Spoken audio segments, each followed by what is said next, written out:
the game can see the boxing voice. Welcome back, gang, for the first time and hopefully many more to come. Don't forget to subscribe to the YouTube channel and click on the notification. His natural build is not like King Kong, so people look at him and they tend to underestimate him. But what he has is everything: movement, speed, power, boxing skills. This guy's a legitimate heavyweight contender. Not only just a prospect. He's a legitimate heavyweight contender. And he showed that when he wiped out Spilka. He didn't just beat Spilka, he destroyed Spilka. No one expected that kind of victory. Arthur's was a perennial, top 10, 15 kind of guy in recent years, and a guy that everyone viewed as a tough, rugged, heavyweight, certainly a huge test for a young heavyweight. I mean, Adam didn't only pass the test, Adam blew him out of the ring. So, in my mind, a couple of more performances like that, just keeping the winning track he's on, is going to earn Adam a shot at a world title, particularly with the huge following he has in the Polish and Polish American communities, and the number of people he can bring out when he does eventually challenge for a title, particularly if that bout takes place at the Barclays Center. Great. Thanks, Lou. Thanks a lot, guys. Our next question is going to come from John Cutton from Sunday Puncher Boxing. Please go ahead. Okay.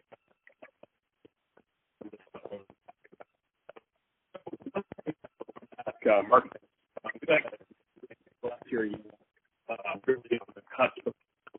I cannot hear you at all. Mr. Cutton? You're breaking up. We can't hear the question. Okay, I'm going to go on to the next person. Yeah, you need to go to the next question. If that person wants to call back in on a landline, we can't hear you. Our next question is going to take Lynn. It's going to be Lynn Satterfield from Premier Boxing Champs. Please go ahead. Hey guys, thank you. Picking up on what Lou said about Adam. Adam, you there? Yes. You said Lou said nobody expected you to do what you did to Spilka, but when we talked, you told me you said Spilka's ability to take a punch is not that good. He lacks heart. Beating him will put me in line for a title fight. If a knockout comes, that's great.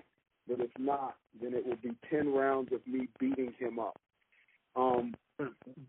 You were sure that you were going to do what you did to him? Yeah, I mean, I was positive. I told that before it happened. I'm a man on a mission that is becoming the first Polish American heavyweight in the world. No one will stop me. The other thing you did was you told me that when you hit him with the right hand and you drew blood in the fourth round, that you whispered in his ear, "Are you remembering the Deontay Wilder fight?" You said that his eyes, he was shocked, his eyes got wide, and after that you pressured him and stopped him like you knew you would. There's like an element of, it seems like a killer instinct in you that no one really sees until you get into the ring. Can you talk about that? Yeah, I try to stay, as humble as I could be. Very blessed with the talent that God has given me with boxing, and I'm trying to just maximize my potential and give my family a better life. But like you said, boxing it's a war zone. It's put our lives on the line when we fight. So it's me or him, and I'm just gonna keep putting the pressure on guys and making them fold. My last question for you is, obviously Spilka and you were both from Poland. The fight was in New York, and what have you heard from the Polish community since that fight, and how much do you talked about being the first Polish champion? How much has that inspired you further? I mean, a lot of doubters turned into believers. I was in Poland a month ago, and the love I got there was ridiculous, and I really like that.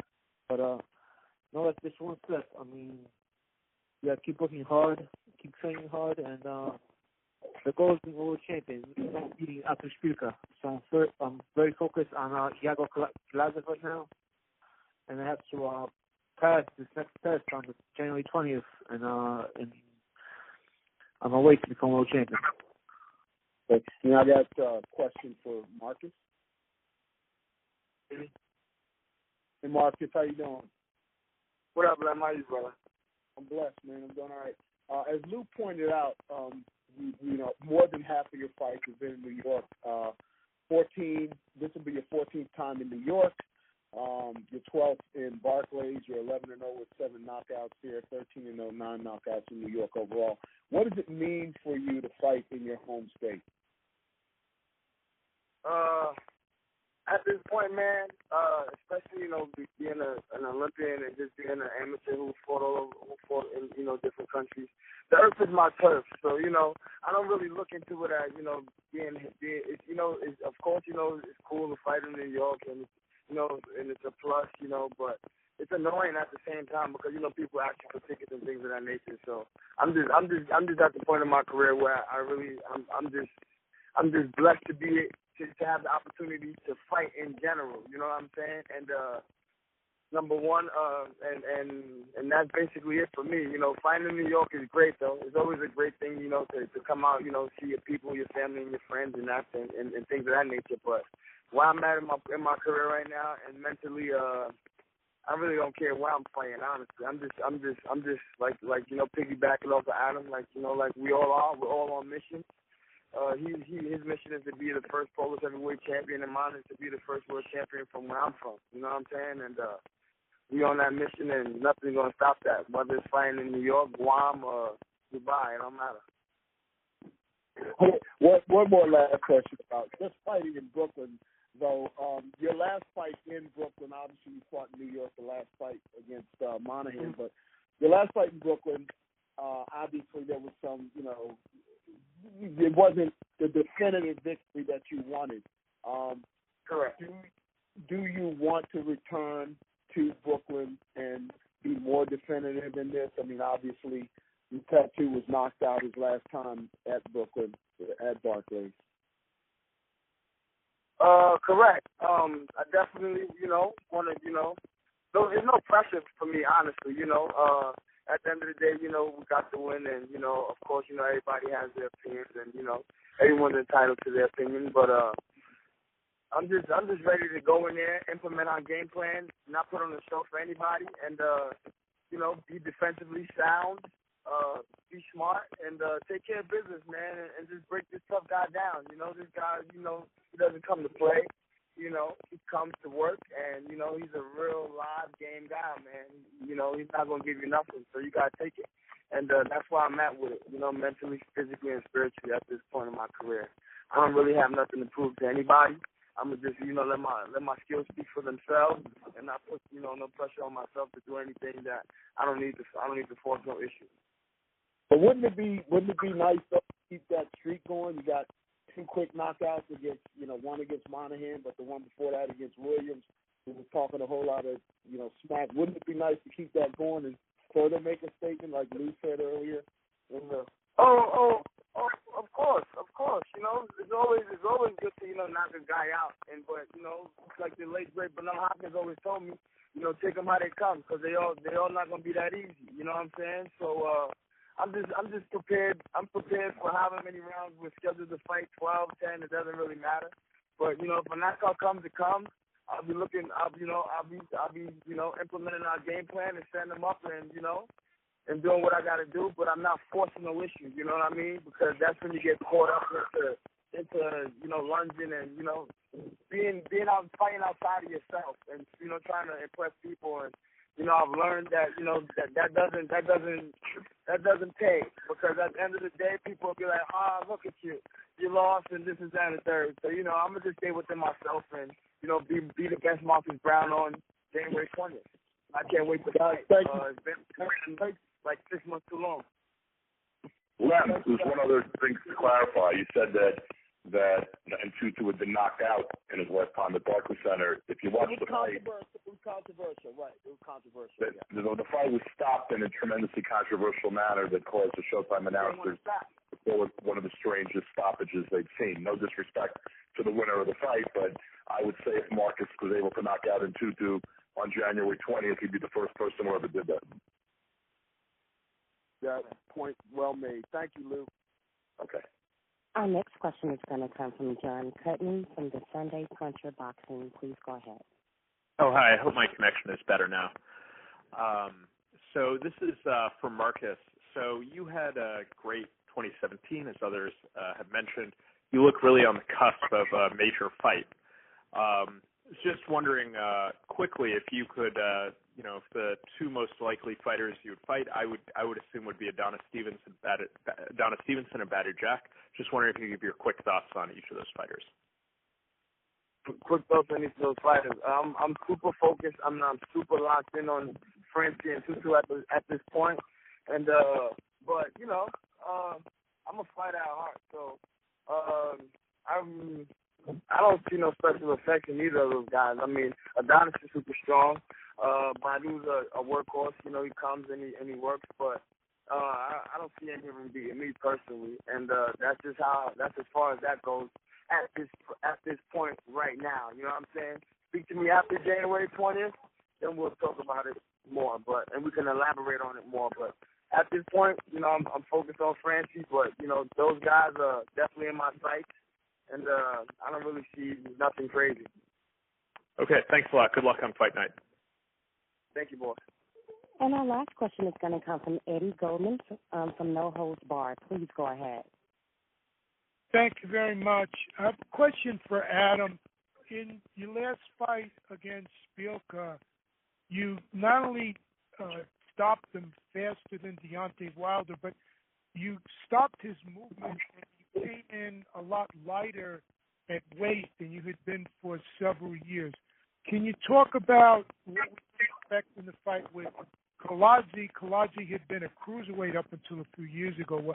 How will the weight? How will that affect your weight, and what can we expect for this fight? Like you said, Diego was a cruiserweight, so, and I'm a real heavyweight, so he will feel the difference in size. I'm trying to get down 250 come fight day. I'm in great shape though. I'm already sparring 10 rounds. I'm putting great work with a lot of great guys. I'm gonna have Brian Jennings come next week, help with the sparring, and I'm ready to do what I did to Spielka, get on the W and keep doing myself. Adam, where do you think you are in the heavyweight division? Because this year we're going to see a lot of talk of various title fights, maybe unification fights and all of that. Where are you in the picture, and what's your timeline for getting a title shot? I'm on top. It's just a matter of time to get all the hardware, and that's where my mindset is at. I think I'm the best heavyweight fighter. It's gonna take time, fight after fight to prove it, And Diego has coming on January 20th. You want to make a prediction for that fight with Kownacki? Listen, like I always say, if it doesn't go, if I don't knock him out, you're gonna take a punishment for 10 rounds. Okay, thank you. Good luck in the fight. Thank you, sir. That was the last question for this section. Well, thank you, Marcus. Thank you, Adam. Good luck to both of you on your fights on January 20th, and I'll look forward to seeing you fight week. See you then. Thank you. All right, see you guys. Thank you. And press, stay on the line because we're going to pick up the Robert Easter versus Javier Fortuna IBF lightweight championship fight in just a moment. Hey, Robert, can you hear us? Yeah, I can hear you guys. Hey, Robert. Is Javier on the phone? We're working on that right now. We can get started with Robert. Yeah, so let's start with Robert. The IBF lightweight champion, 20-0, 14 KOs. Proudly represents Toledo, Ohio, where he's got a huge following, and a lot of his fans travel. So, Robert, I know we're going to see a lot of your your homeboys from Toledo going to be there at the Barclays Center on January 20th. Oh yeah. This is his return to the Barclays Center for the first time since his 5th pro fight in 2013. He won the IBF lightweight title in September 16 in a terrific fight against a very talented Richard Comey.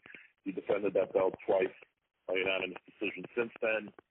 Trained by his dad, Robert Sr., and he was a U.S. Olympic team alternate in 2012. The IBF lightweight champion of the world and one of the best young fighters in the world, Robert Easter.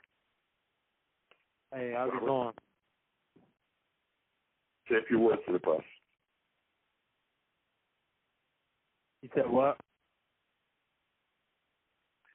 How do you feel about the fight that's coming up with Fortuna, and are you looking forward to coming back to Brooklyn and Showtime Boxing? It's always a pleasure to fight in Brooklyn, you know, in front of my fans on the East Coast. You know, I have a big fan base out there, and, you know, you're going to expect the fame or even greater in this fight for me. You know, another victory. It may come knockout. It may come a knockout. I'm not saying it's going to even come to go the distance.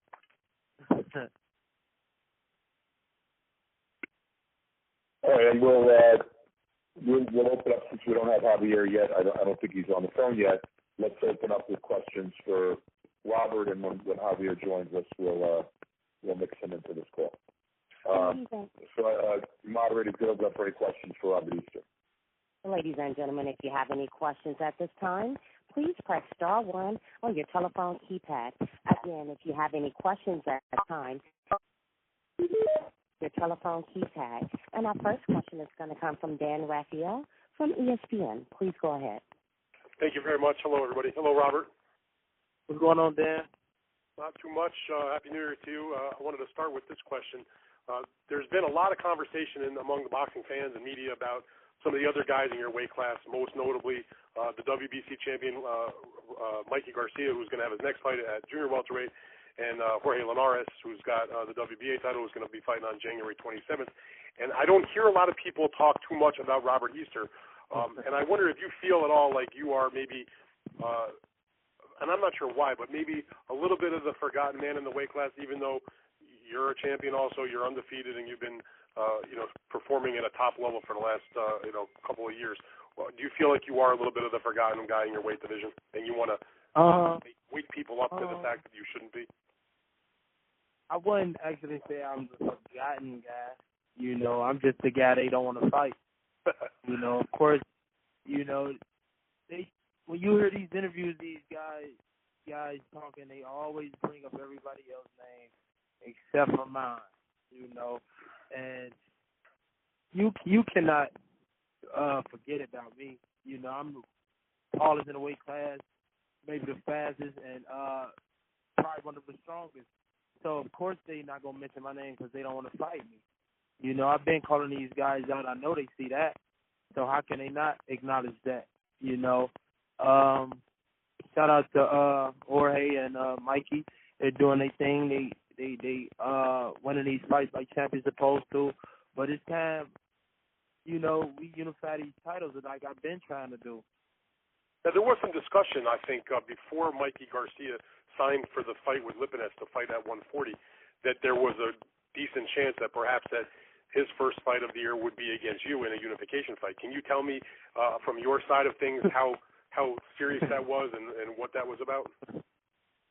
I wanted to fight. It was serious on my side. I wanted to fight. I don't care where we're at, how much, none of that. I wanted to fight. Was any offer made to you? I hear, you know, at first it was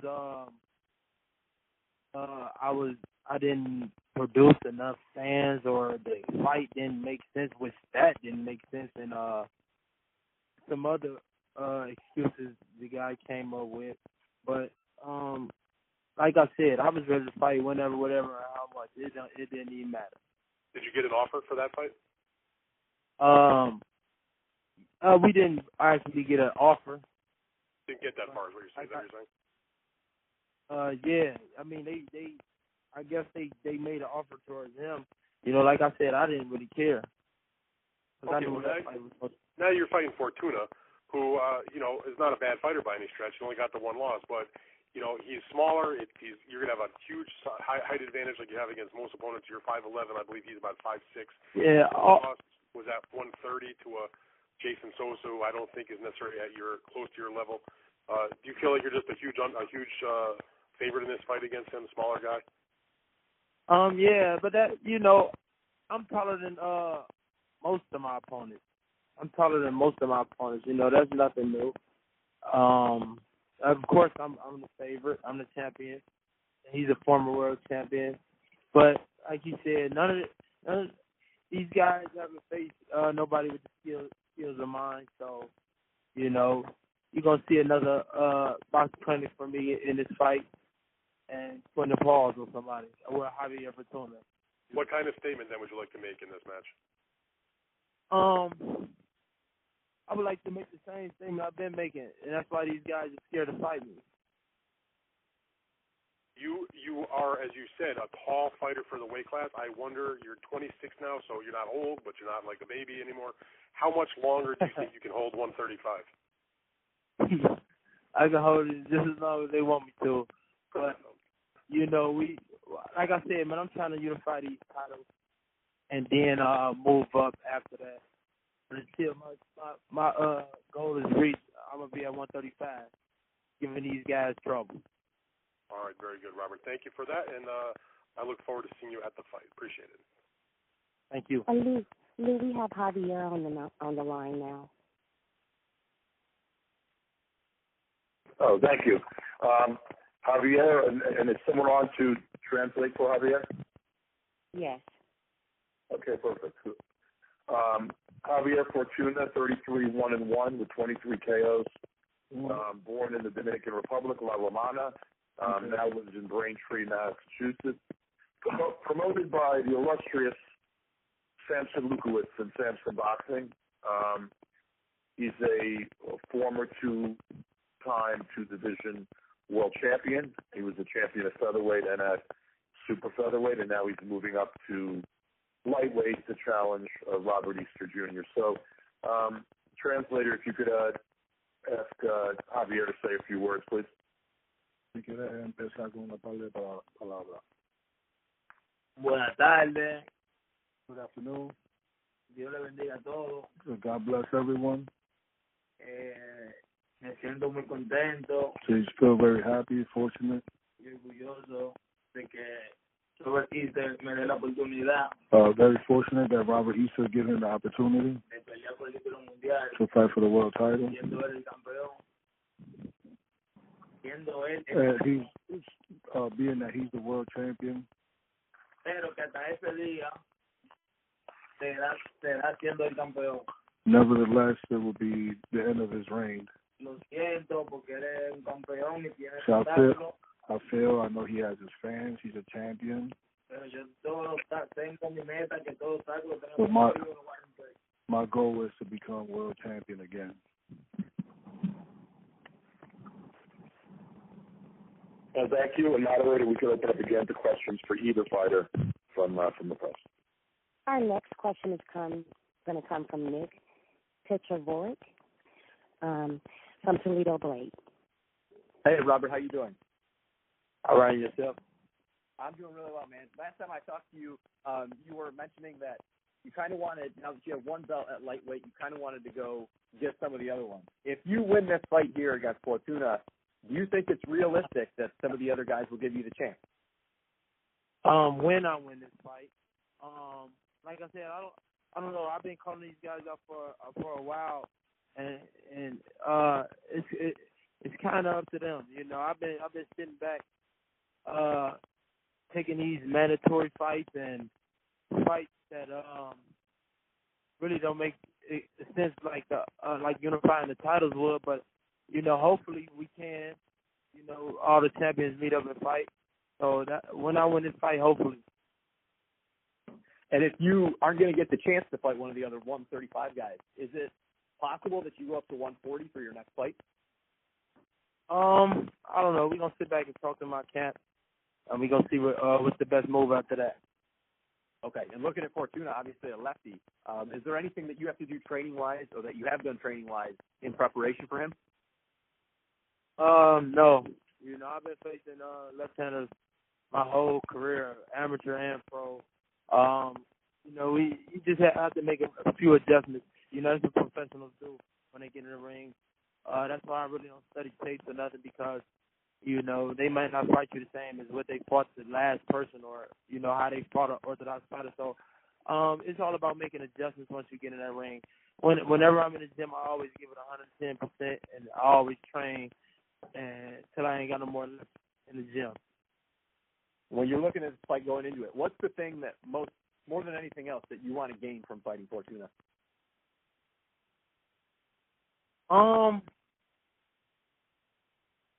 Just keep putting on like I've been putting on. Keep going out there making these statements, showing people that, I can't be beat. Not only him, but for these other fighters. As you can see, none of this happens, are aimed my way. So, obviously, I'm doing something right. Thanks, Robert. Good luck. Our next question is going to come from Keith Idek from ThaBoxingScene.com. Please go ahead. My question is for Robert. Robert, Garcia obviously is going in a different direction for February 10th, and then it says that he would like to fight Linares after that. Do you get a sense maybe that that's a fight that might not happen for you because he doesn't necessarily want it for one reason or another?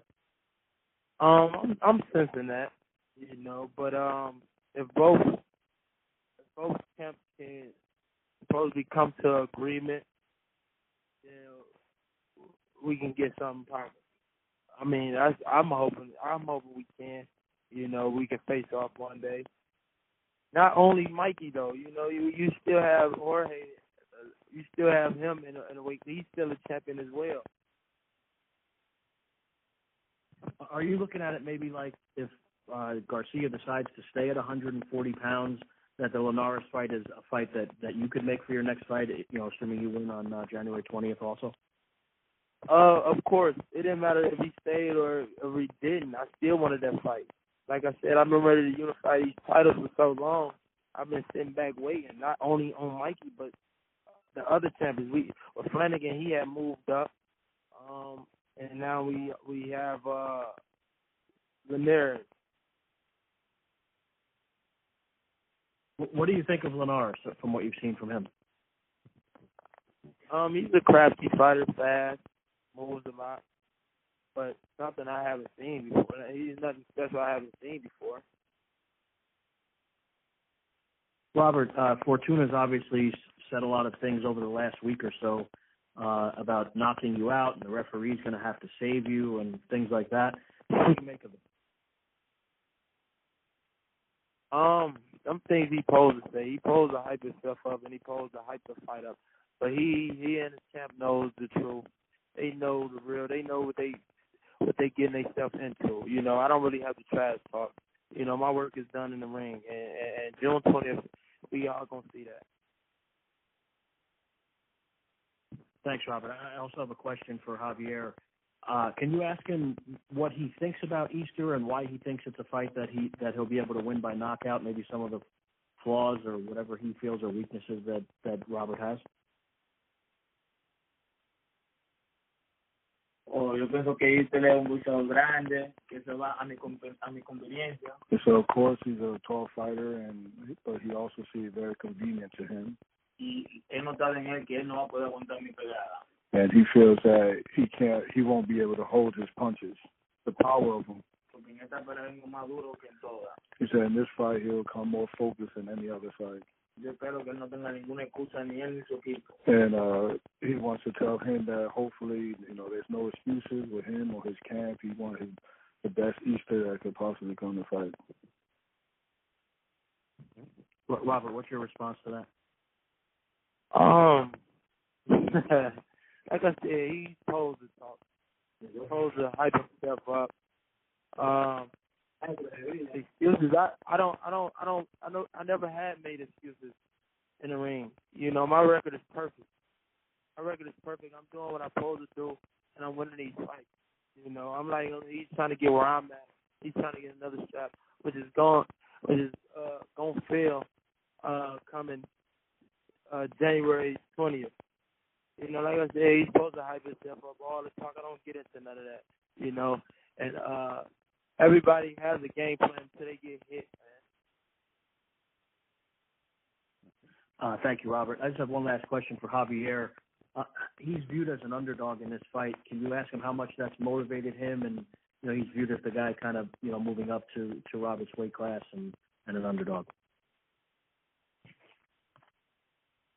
Sí, eso me motiva mucho más. That does motivate me much more. A concentrarme más, como al igual. And it gives me the opportunity to concentrate that much more. Como igual me tuvieron a mí en la pelea de Douglas. He's been the underdog a few times. Y lo sorprendí en su misma casa. And like the Douglas fight, he's surprised everybody in his hometown. Yo había querido que esta pelea había sido en Ohio. He would have liked for this fight to be in Ohio. Había sido mucho mejor para mí. And that would have been much more better for me because I performed better under pressure. What does he think of Robert's last couple of fights? ¿Qué tú piensas de la última pelea de Robert? Si me viene así, con ese mismo boxeo. He figured he'll be a little better than that because if he comes the way he just came and the way he fought his last fight, he won't reach the 5th round. He's saying he got to reinvent himself because if he don't, he won't go far. Thanks a lot, guys. Our next question is going to come from Mr. Gibbs from ThaBoxingvoice.com. Please go ahead. Hi, my first question is for Robert Easter. Robert, how are you doing? I'm all right. How about yourself? I'm good. Trouble. What is up, brother? I mean, Javier Fortuna is talking a lot. It's interesting. He's been talking about knockout now. His last couple of fights, he has had one TKO, but he went to a few decisions. So do you think that it's just hyping the fight, or do you feel he has the power to knock you out? Of course, they just hyping the fight. You know, he has had power in the lower weight classes, but like I said, all that shit go out the window once you get hit. Once he get hit by what I'm bringing, then all that what they talking is gonna go out the window. He hasn't faced nobody with the skills I have. He's been knocked out for one. He's talking about I gotta reinvent myself. He has to reinvent himself. You know, that's why he's trying to become a champion again, as he says. You know what I'm saying? I'm already a champion. I'm already in the shoes he want to be in. Like I said, I'm not really gonna talk. You know, all that what they talking about knockout. We gonna January 20th. We gonna put the gloves on, and you know what I'm saying? We're going to get in that ring, and I'm going to come out victorious like I've been doing. You know what I'm saying? All right. I wanted to address a couple of things you were mentioning earlier, a few of the other reporters, you know, when you were speaking about the Linares fight or the Mikey fight, and kind of their excuses as to why they wouldn't take it, whether or not you didn't produce enough fans or basically popularity. Am I paraphrasing all that correctly? Right. Okay. Now, in your hometown, you usually do well. So do you feel that you can put together an offer to those other parties to bring the fight to your hometown where you are popular? I mean, that's just a lame excuse. You know what I'm saying? To not fight. I don't produce enough fans. What's his name? Limpinez? You know, no disrespect to him, but what? Come on now. Yeah, everybody knows that is not true. You know what I'm saying? I have fans all over. You know, my fan base is big, and like I said, man, it don't matter if we fought in a room with nobody. It shouldn't even matter if both parties is the money good and the contract's good. Then we should fight. I wouldn't care about fighting in front of nobody. because I know what I'm going to do. And when it comes specifically to the Mikey Garcia fight, is there maybe something personal there because of your promotion / affiliation with About Billions and Browne having that last fight with Mikey? What is it that you've seen or seen that you feel that you can do better than your big bro? This has nothing to do with AB. You know, has everything to do with Mikey being a champion at 135 and Jorge Linares being a champion at 135 and I'm being a champion at 135. It's time to unify. Like, what don't make sense about that? You know, so it has nothing to do with my big bro AB. You know, like I said, man, if I was that much an easy fight, you know, the fight would have been made. You know, off the offer they gave Mikey, it would have been made, and you know, it just didn't make sense. All these excuses, you know, I don't make no excuses. I'm coming to fight, and they know that. Well, Robert, I want to thank you, and can't wait for fight night. I got some for Fortuna, obviously. Hector, if you can just ask Fortuna if he feels that because there's so much chatter and pre-negotiations, you know, we heard rumors of Mikey versus Easter in the past, that maybe Robert is overlooking Fortuna, and he can capitalize on that.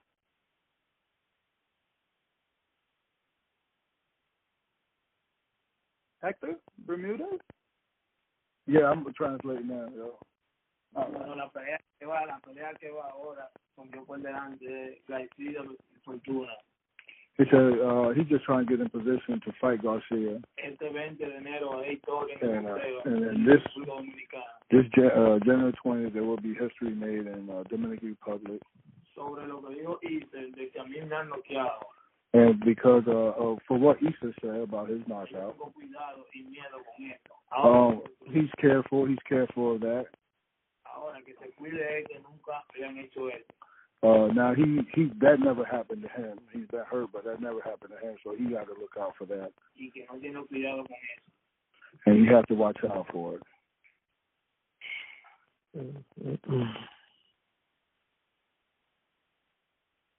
And that was the last question for this, correct? Well, I had one more. I'm sorry, I had myself muted. Robert Easter also brought up the fact that Javier Fortuna was moving up in weight, but he actually started at 135. So can he just express to us how comfortable he's going to feel at 135?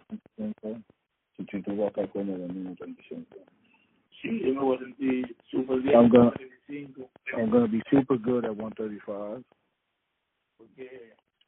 because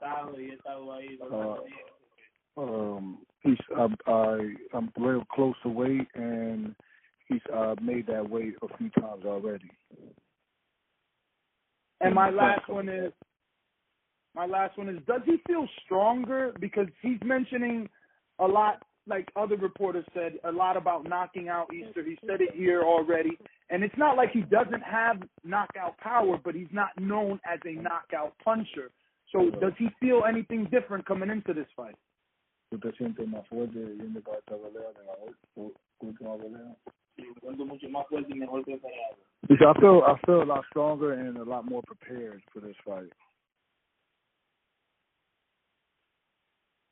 Well, all right.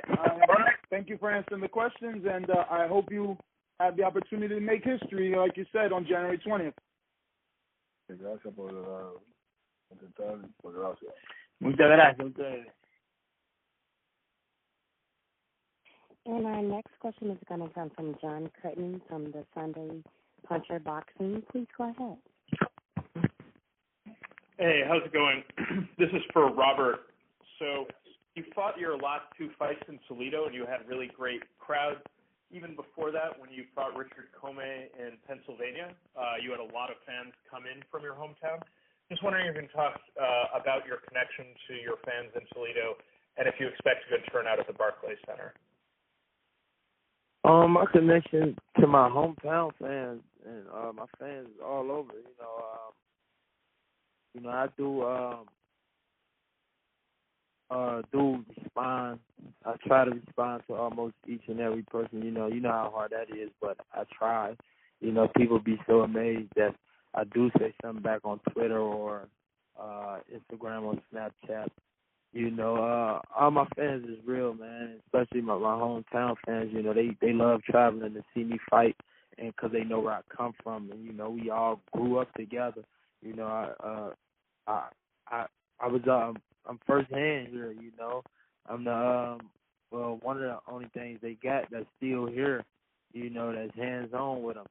So they come and show support, mad love, and they always step out whenever they know I'm fighting.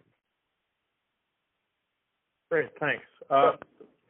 So next question. So you had a really great knockout of Argenis Mendez 2016, really one of the best knockouts of the year. Had people comparing you to Tommy Hearns. You had good offensive performances in your last 3 fights, but couldn't get a stoppage. So Javier is a very tough opponent, but I'm just wondering if you're gunning for a knockout, if you're motivated to try to get back on the knockout track.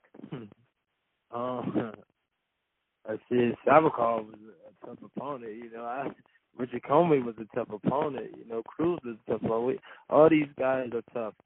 You know, all these guys are tough. And like I said, man, we preparing, we making adjustments in the ring, and if a knockout comes, it comes. You know, I'm not gonna shoot for a knockout, but I know I'm gonna set something up to where I can knock him out.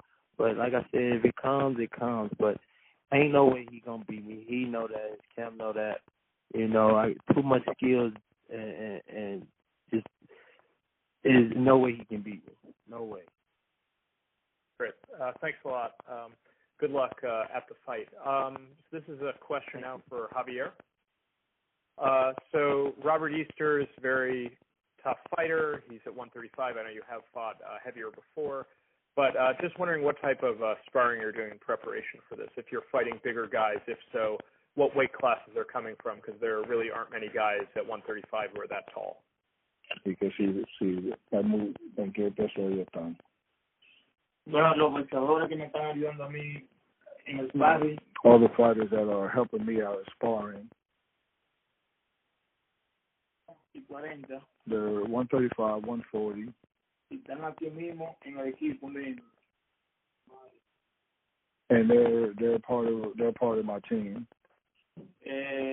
Robert Easter puede tener todo tipo su boteo, más boteo que yo, que sé que no lo tiene, y su pegado, que no tiene más que yo nada de eso.